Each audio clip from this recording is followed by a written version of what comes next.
I'll give you an example of Anil Kumble, who was probably the biggest match winner India has ever produced in the last 20, 25 years. We spoke about Sachin.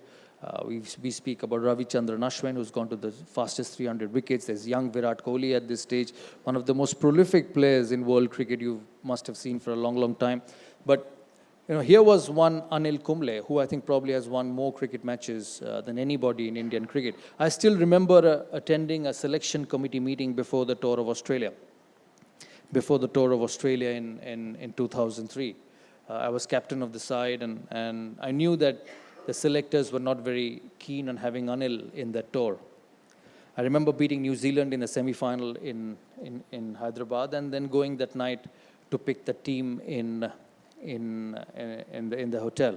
It was about 11:30 in the night because the day-night match had just finished and we had to announce the team that night. As I entered the selection meeting, and I could sense that the selectors had made up their mind to leave Anil Kumble out. As I entered the meeting, I spoke to my coach, John Wright, who was probably the most nervous character you'll ever meet. And he was in his shorts and t-shirt, one of the dirtiest t-shirts you must have ever seen for a long, long time, because probably that was his superstition to wear the same t-shirt every game because India was winning.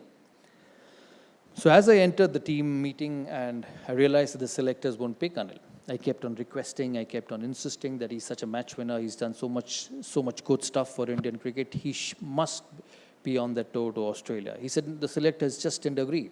He said, no, we must pick a left-arm spinner because the Australians don't play left-arm spin well. And this went on for a good couple of hours. It was getting late till when John came up to me and said, Sourav, let's finish this. We'll go with what they say, and I'm sure we'll do well. I took John apart and I said, John, he's been a champion for last 10 years. No, his graph, his slide has only been up for India. And he's on his way down at the moment, maybe because he hasn't bowled well for a period of time. And I actually feel it is a temporary thing. I went and told him that, John, if you leave Anil out of this tour, he may not play for India again. So it's important that we take him with us to Australia. The meeting went on, and I said, I'm not going to sign the selection sheet till Anil's in the side. So the selectors actually got fed up with me. They got fed up with me and said, Sourav, if you don't play well, if the team doesn't play well and Anil Kumble doesn't play well, you'll be the first person to go before anyone goes. I said, fine, I'm ready to take that risk and we'll see what happens.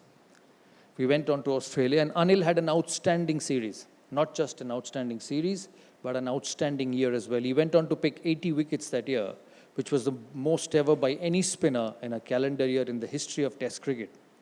The reason I say this is because that when champions or when successful people who've had so much of successes over a period of time go through such situations, it's very important as leaders. And I say leaders in this case because when your children grow up, when your family grows up, your job is as a father or a mother. But in a team environment, your job is as a leader.